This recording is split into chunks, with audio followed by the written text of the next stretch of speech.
What? No theme music. Oh, there it is. You know it's going to take about 30 seconds before they get to your solo.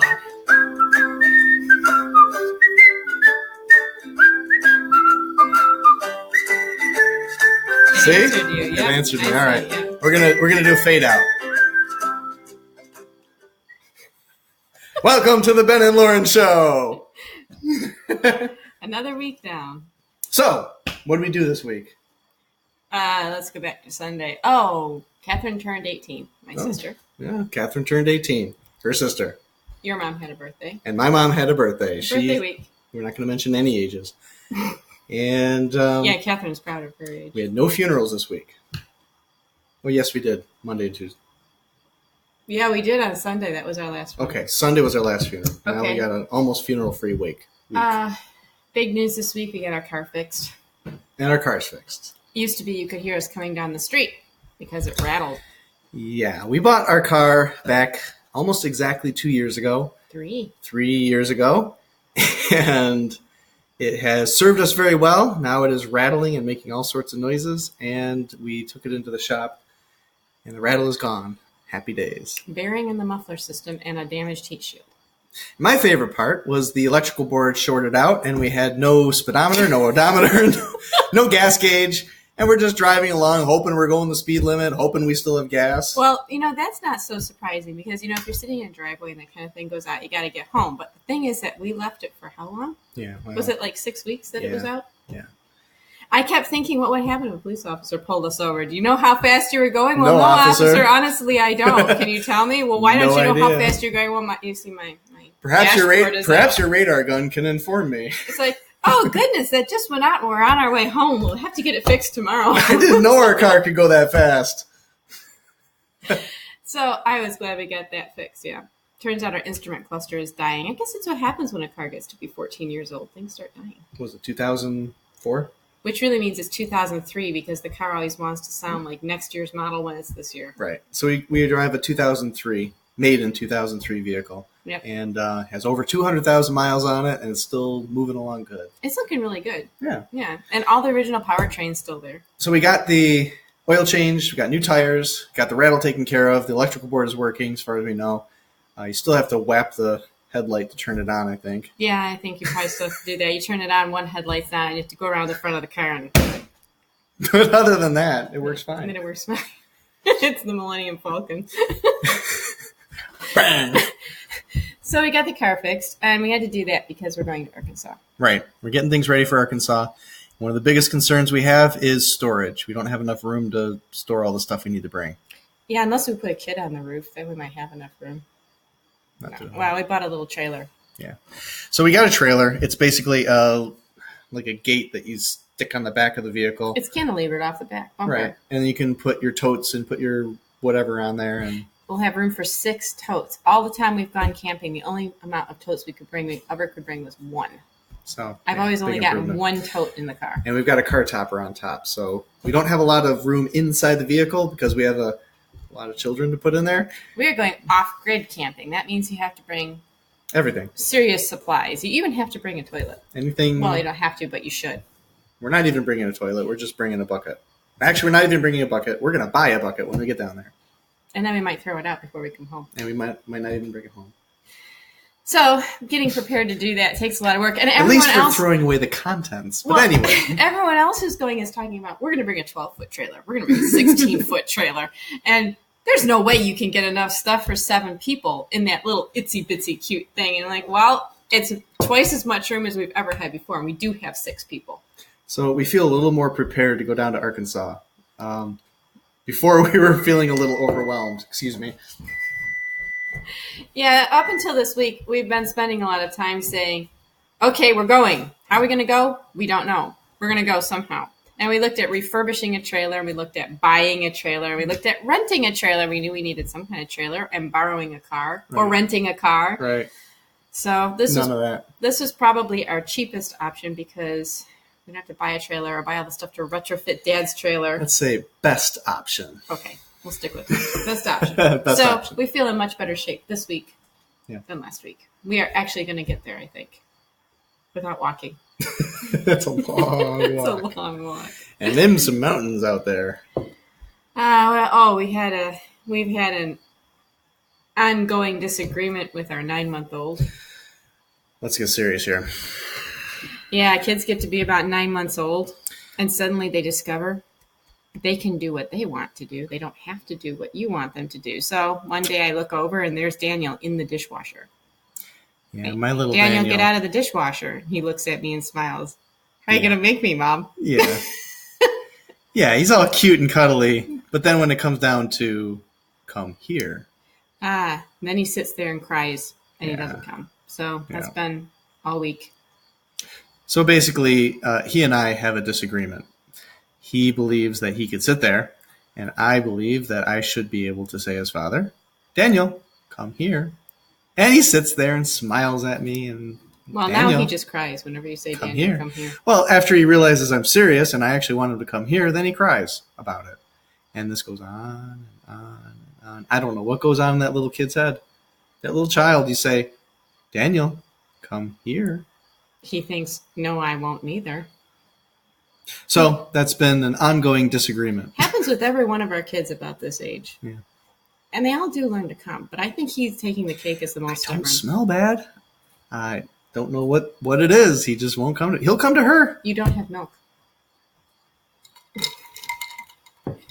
No nursing from you. I got nothing. A bottle. Well, he did. I tried bribing him with food and bribing him with water, and He was having none of it. no.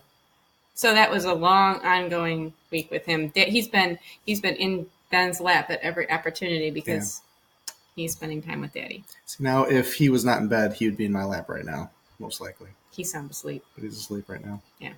So Daniel, and we went over and visited some friends of ours. We used to visit a lot on Friday evening, but our families have gotten so big. Well, my family and the other families we used to meet with when I was young have gotten so big that we no longer can fit in anybody's house. So we got together this week. So how many people? I think the count came in at 74 between three Yeah, families. 74 people. Overall families. I mean, we're all a bunch of us are married And about now. 30 of them are children, little children. Did we count 30? About 30 or so. I think it's over 30. So maybe about a third of children and the rest adults. And we're up to 3 pregnancies this year. Yeah. So it's going to get bigger next year. So let's segue. What's our drink tonight?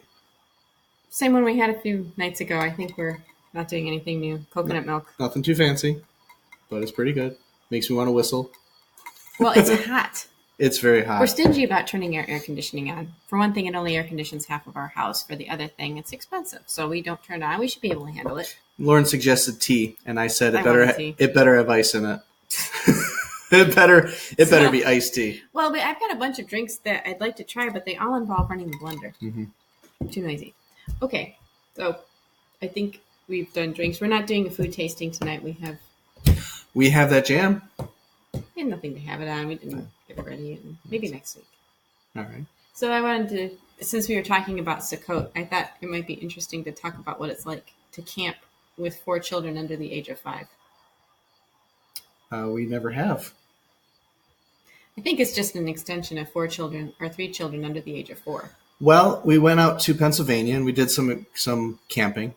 We didn't have Daniel at the time. I was expecting him. We were expecting him.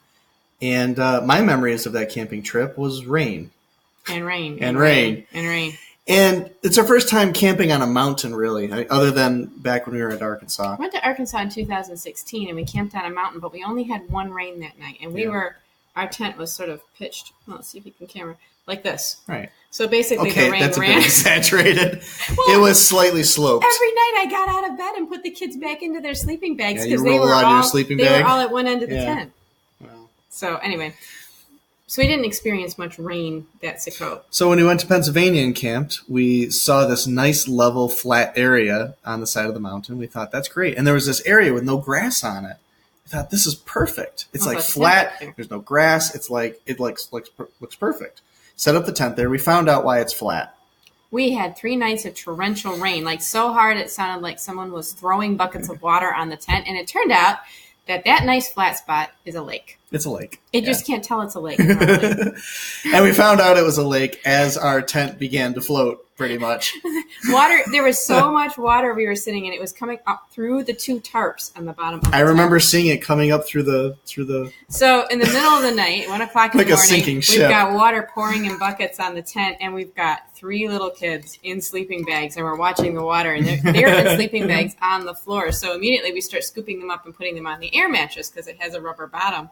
And they were scared, so here we are in the thunderstorm in the middle of the night. We've got everything piled on top of the air mattress trying to stay dry, and our 2 little girls are hugging each other in the middle of the one dry spot going, "We want to go home!" Yeah. So that's camping with little children. Arkansas will be much better. Yeah, I expect so. Now, to be fair, that morning after the rain was all done, I remember leaving the tent and seeing the most absolutely gorgeous view I've ever seen. It was just like something out of a desktop wallpaper or something. It was really beautiful. It was foggy. It was foggy. There was like green moss everywhere on the side of the mountain. It was just absolutely beautiful. And so, But as a family, we aren't really all that experienced at camping. I never went camping when I was a kid. We're My dad working thinks on it. camping is a hotel room without a TV in it. we're working on it. We're getting a little better. We're learning what to bring, what not to bring. We're learning meal management. Don't try to cook over an open fire. Yeah, charcoal. I think that's going to be our key. Propane stove. Propane, charcoal, lighter fluid. Yeah. You spend all your time Wood. keeping a fire going if you try to cook over an open Right. fire. And with the 3 little kids, honestly, I'm thinking about tying the 2 little ones right to me, or else somebody's going to get into trouble somewhere. Right. We make fun of people who have their kids on leashes. Mm-hmm. But sometimes in some situations when you have one child who's apt to crawl off anywhere they can and another child who specializes in getting in trouble. Yeah. Well, yeah. Did I tell you about going to the grocery store this week? No, tell me about going to the grocery store this week. She already told me. I'm just pretending for the video. You're blowing my cover. Well, I went to the grocery store without Ben, which is a rare opportunity. I was away on a business trip. We're normally trip. together. Opportunity not is, and I'm happy to go without him. But we really needed to get groceries. And I took all 4 kids. And the way I can do grocery shopping is I put all 4 kids in one basket and then put groceries in the other. So basically, it looks like I've got an entire orphanage. Actually, how did you move both baskets? I pushed one and pulled the Oh, my other. goodness. So See, normally I have one of the baskets. I'm getting milk. And this guy who's probably my dad's age walks up and he looks at my cart full of kids and he looks at me and he says, "You really need to figure out what causes that." What do you say? And I went, and every single response that came to mind was inappropriate. I I think I thought of 4 in that second. And thankfully I didn't say any one of them because really can think of a few to say. they're all sassy and inappropriate, especially if one of our kids happened to repeat it. You can say we're competing with, I don't know, you can say, yes, we know how that happens. We could say, "I've always wondered how that worked. Do you think you could explain it?" So I don't know what it is about having a bunch of kids that makes people think they should comment on your personal life.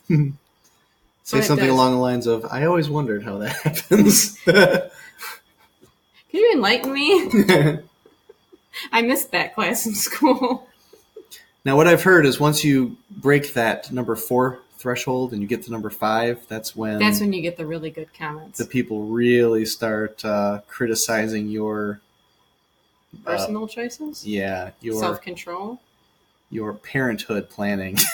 Then there's the one where they say, "What, you don't have a television?" We don't. And we don't. So There we go. there we go. Hey, the picture just changed. That's neat. Looks like Hawaii. So I'm just curious. that was our week in a nutshell. Oh, we got outro music. Should I whistle to this one too? I guess you could. That was a short one. Everyone will have to listen for just a few minutes. Good night, everybody. I think it's time to go to bed now. We're getting slap